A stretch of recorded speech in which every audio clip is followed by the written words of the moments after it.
Welcome to this overview of the Highway Capacity Software HCS 2010, focusing on the Streets module. I'm Bill Sampson, Director of the McTrans Center, responsible for HCS ongoing development and technical support. This overview is intended to illustrate some of the features of the HCS 2010 Streets module. A full tutorial is planned for inclusion of the software in addition to the current comprehensive and context-sensitive onboard help system. To keep this general, I will not be providing analysis details on the HCM 2010 process like phase duration, flow profile, delay computation, multiple peer analysis, queue storage ratio, and so on. McTrans presents 1-, 2-, and 3-day training courses to provide instruction on how to apply the HCM 2010 methodology properly in the HCS 2010. This is well beyond the scope of this short demonstration. Let's take a look at the main menu. HCS 2010 implements all analytical procedures in the HCM 2010 with intersection modules on the left, and highway modules on the right.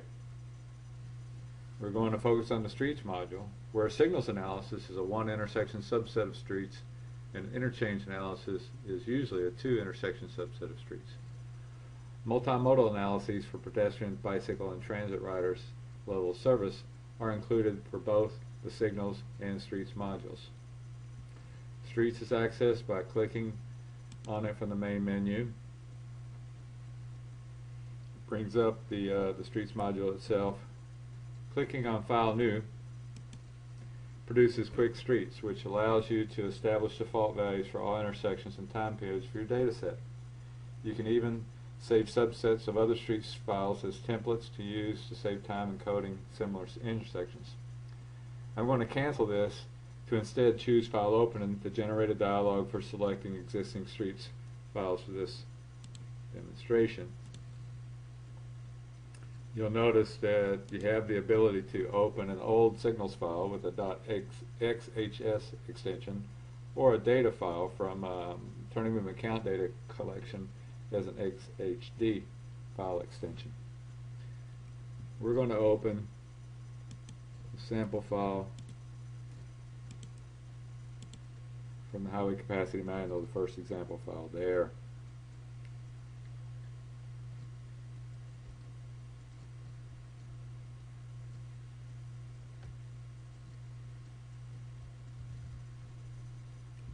You first notice the toolbar.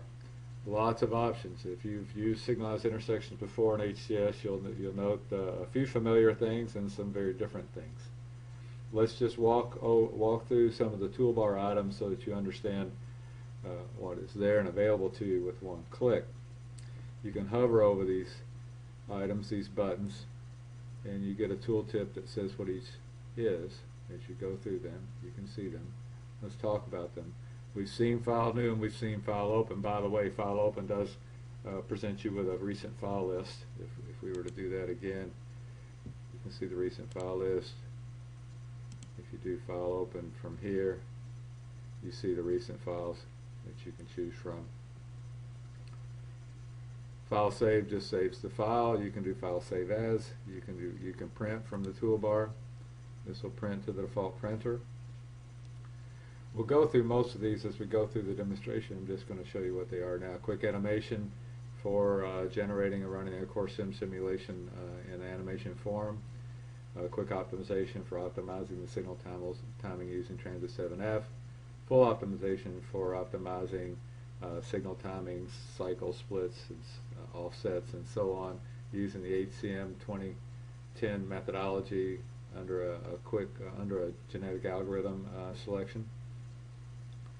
You have a time-space diagram, flow profile diagram, auto-calculate, and force calculations. This becomes very useful if you get into big data sets where you have multiple intersections and multiple time periods where the amount of data is a little overwhelming for most computers. It would slow down data entry to allow the auto-calculate to continue. So you can turn auto-calculate off, continue with your data collection, data input, and knowing that the results are not being calculated until you tell them to with force calculations. The information button shown here in green. Green means that everything is normal. Yellow means there are warnings to present to you. Red means there's an error that probably is preventing results from being calculated. White means the data set is not yet complete. You have intersections in this data set. We have 2 intersections. You can add a new intersection. When you add a new intersection, you can copy. I guess we'll go through this in just a few minutes. Let's just do it now. You can do a copy. You can copy an existing intersection. You can create one from scratch, or you can pull an intersection from a signals file, a one signal subset of streets. Once you copy them, if you chose names for the intersection in this field right here, then those names would appear in this list. You can delete an intersection, but you can only delete the last intersection, so you have to work your way backwards if you want to eliminate intersections. You set a start time, and then if you add a time period, it'll add 15 minutes to the start time, assuming the phase duration, or not the phase duration, assuming the duration of the analysis is 0.25, representing 15 minutes in an hour. Notice that if you add a time period, here the demand with a single period analysis is expressed in vehicles per hour. But if you add a time period, it becomes a multiple period analysis.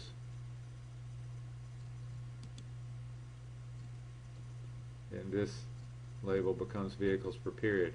And once you've gone into a multiple period analysis, you are coding the demand in 15-minute volumes directly. The peak hour factor goes away.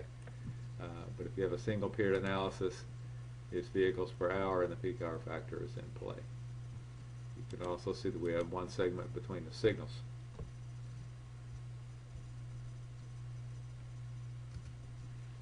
Let's take a look at the help for a second. Help is here.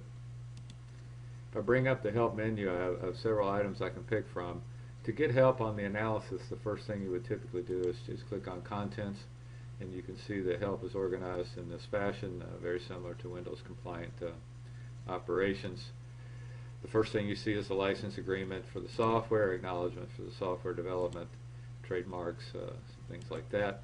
HCS Chapter 17 for urban streets it's got a short description here, including the limitations of the methodology. The same thing for the signalized procedure in Chapter 17, limitations there.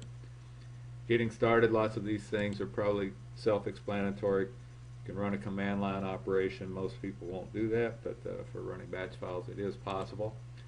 You can mix and match root boxes of data to create data sets, which makes coding multiple intersections much easier.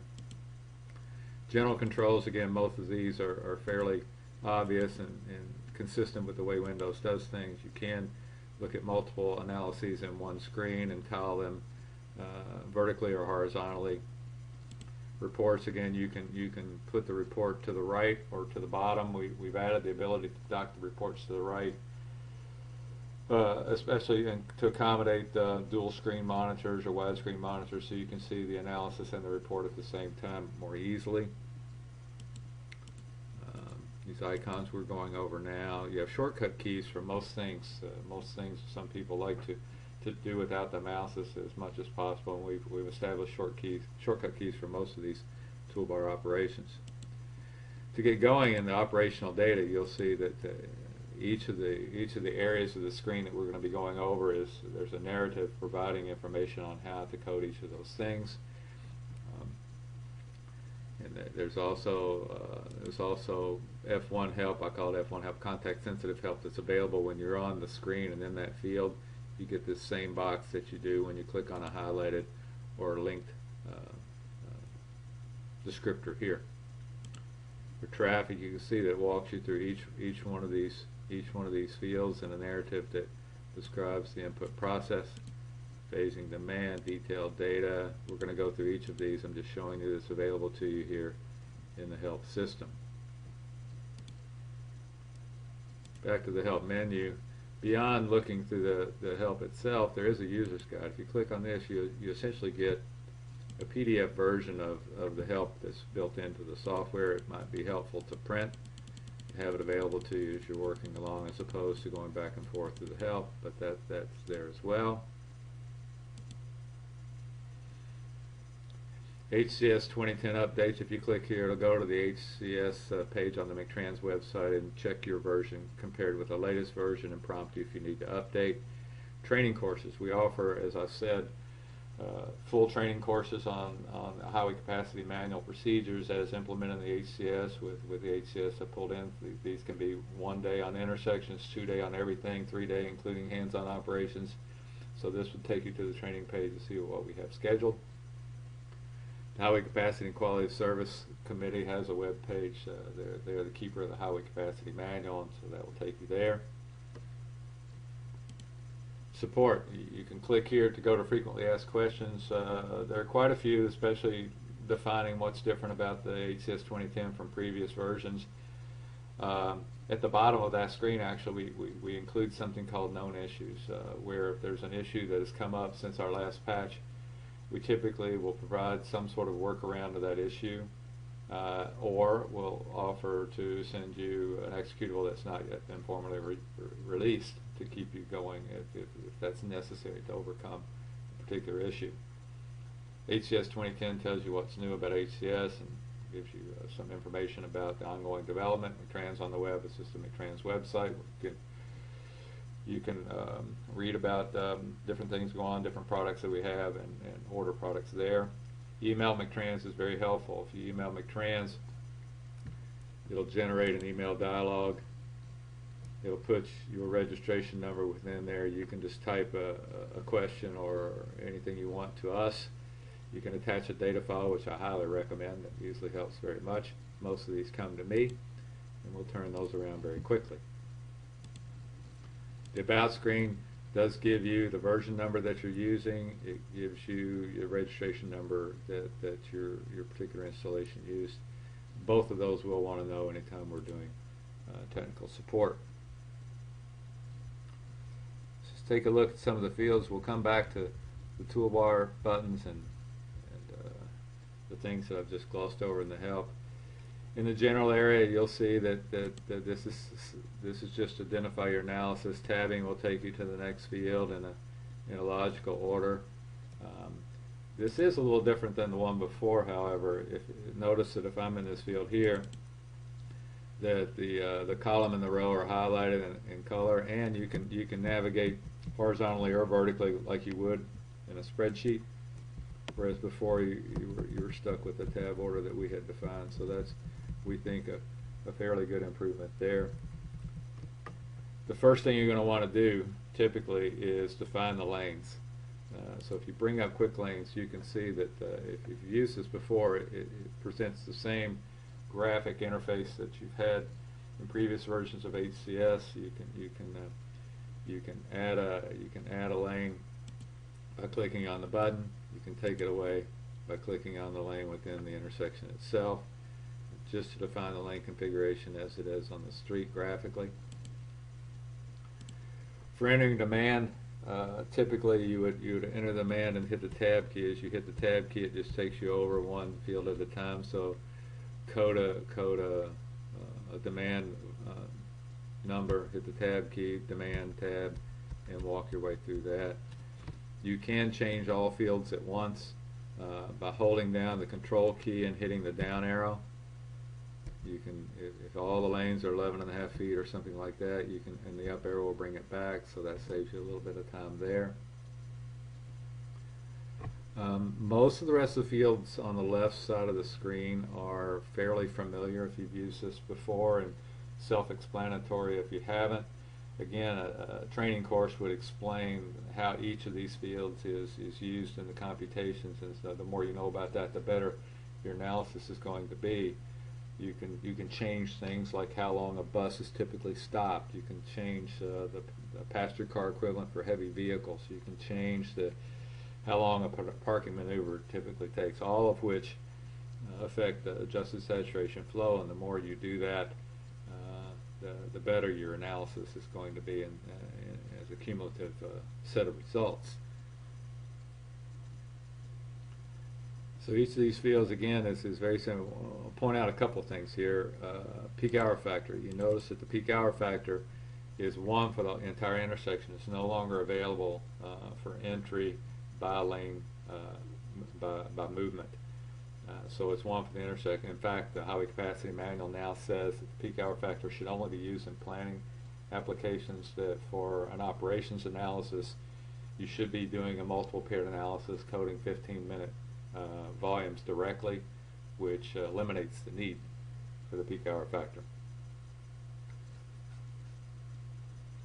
Over on the right side, things have changed. The procedure in the capacity manual now dictates use of NEMA phasing and many more controller settings, because it now produces a phase duration model. As you can see in the phasing view here, you can see that the phase durations are computed, they're estimated because the demand is known, the lanes are known, the available phases are known, actuation for each phase is known.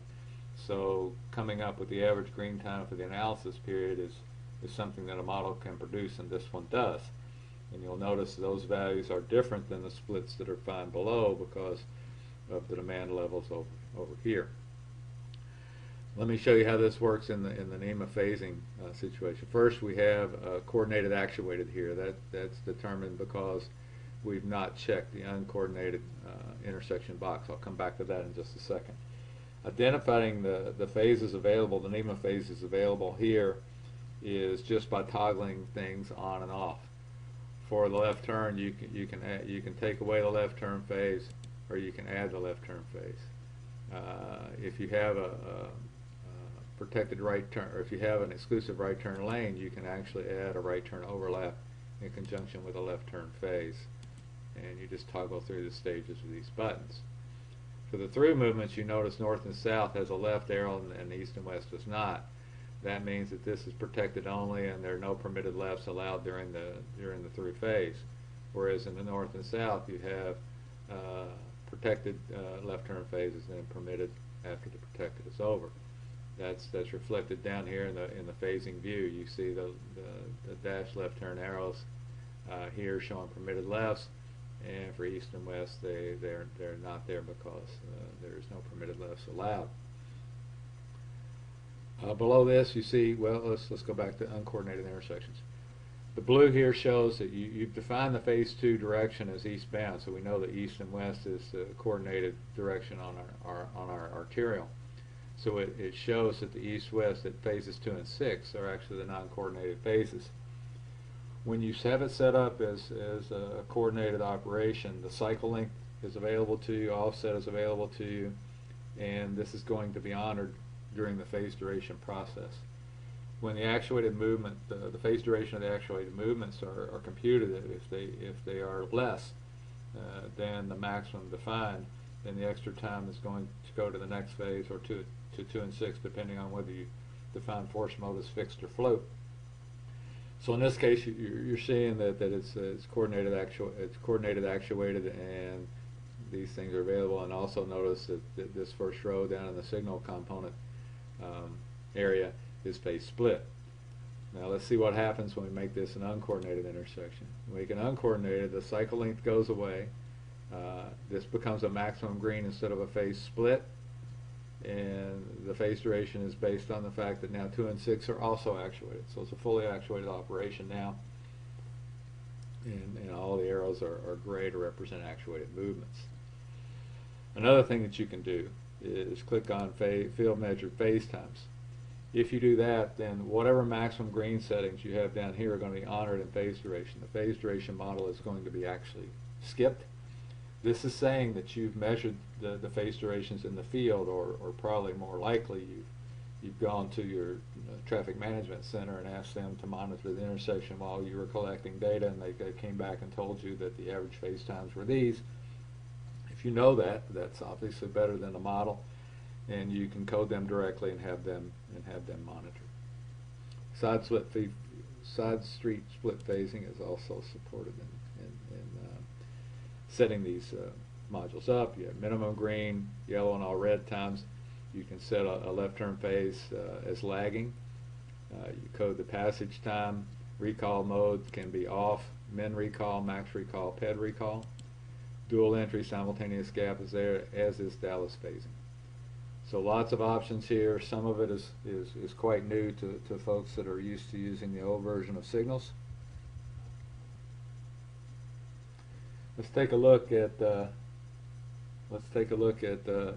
couple of expanding on these things. What we did in this screen here is we we spent a lot of time trying to put together the subset of variables that most users would use, and so we've made this first screen as the only screen that many analyses will require. But there are lots more options and many more data fields that can be accessed should you need them. Let me click on detailed data and show you a few of these. Again, you see lots more things here. You have the ability, as I said before, to change the bus blockage time, to change the parking maneuver time, to maybe change left and right turn passenger or car equivalents because of the radius of the turn. You can get into critical gap settings here, sneakers, lots of information here, lots of access to the models if you have data to support changing them. Many users, however, will leave the default values here.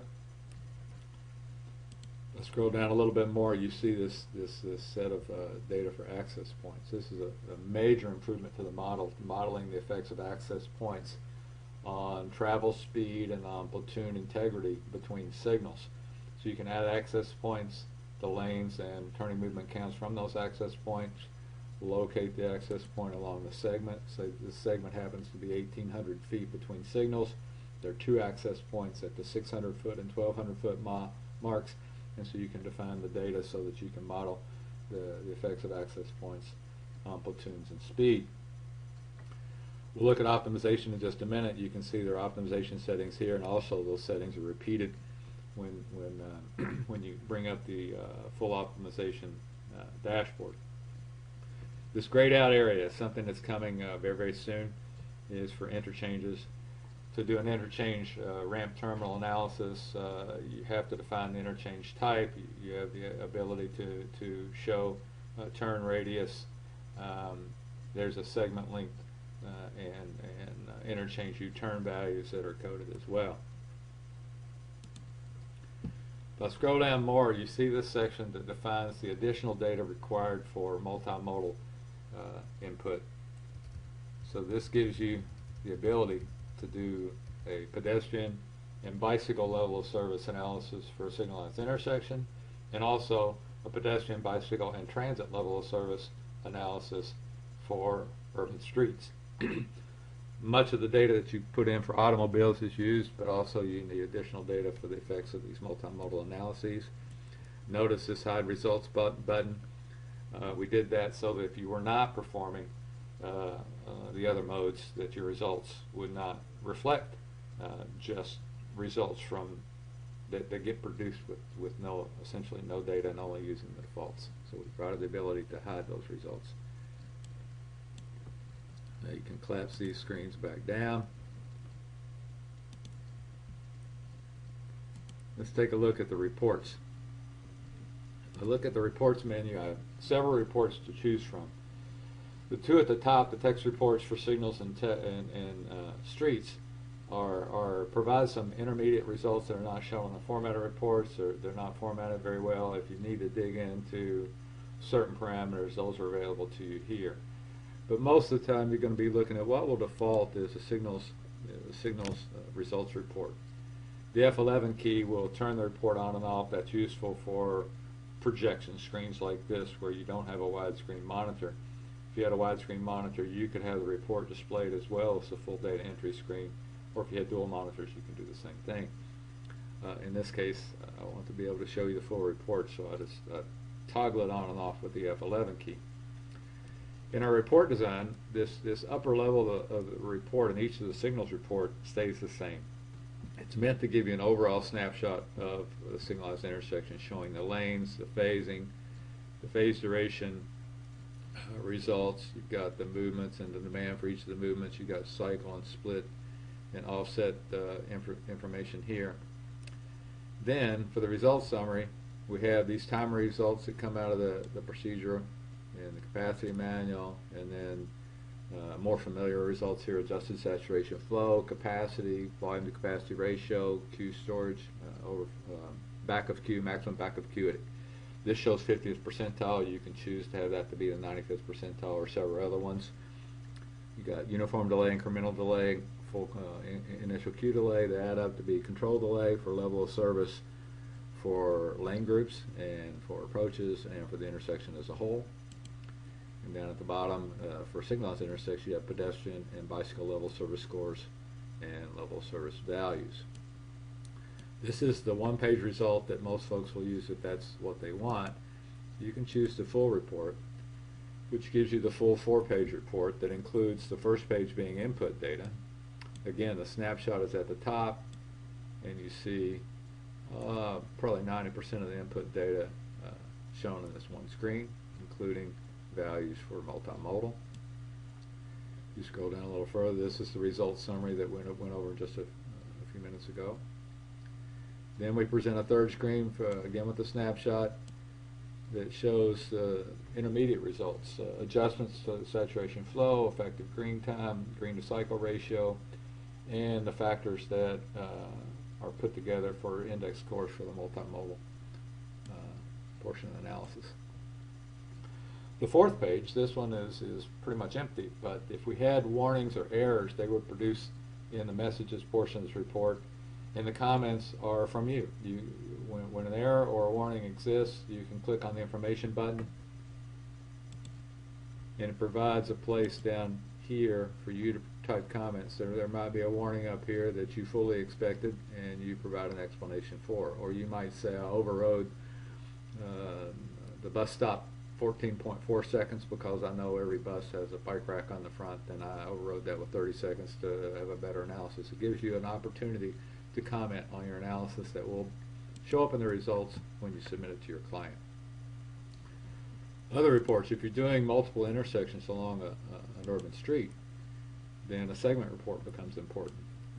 This gives you base free flow speed and running time, ultimately travel speed, and percent base free flow speed. Travel speed as a percent of base free flow speed determines level of service. So you have percent base free flow speed, got level of service C, got an auto traveler perception score, and the other multimodal level service results down here. This section in here is showing you facilities. This is the segment report for one segment. In this particular analysis, we only have one segment, but you might have 10 segments. If you have 10 segments, the segment report is going to show you the results for the individual segment here. But down at the bottom, you're always going to see the results for the entire facility, which is essentially a linked weighted average of all the segment results. So if we had 10 segments, these would be the results for automobile and multimodal for one segment. These would be the results for automobile and multimodal for all segments combined for the facility as a whole.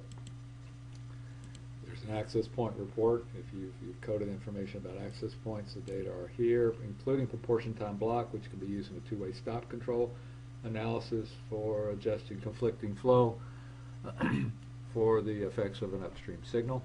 That number comes from here. You're not going to use that probably. So most of these things are available to you. I'm trying to keep this from being too detailed.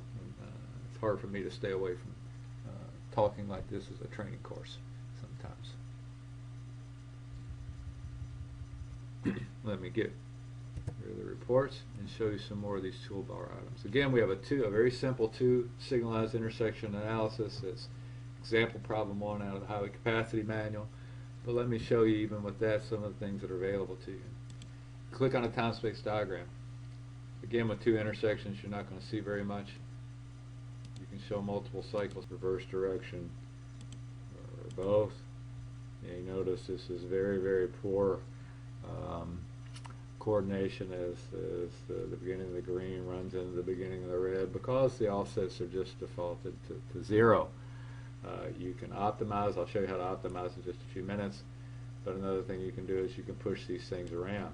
You can push this up here, and either just graphically, you can improve immensely the coordination in both directions if you want to, right from here. So if you close this out, you're going to see the offset here is 0.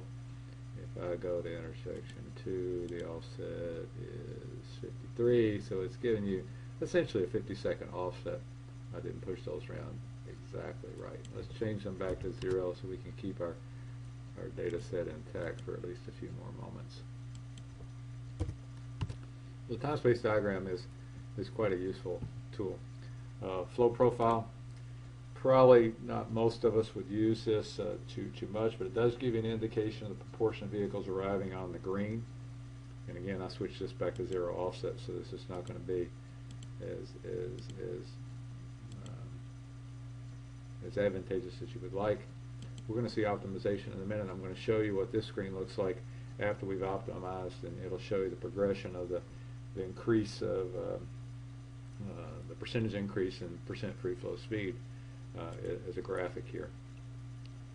We talked about forcing calculations. Let's go back to, you can optimize with Transit 7F. If you click that, it's going to actually go off and get Transit 7F and pull your data set into Transit 7F and run the Transit 7F optimization tool and give you a results screen for both intersections here. So you can look at each intersection and the Transit 7F solution.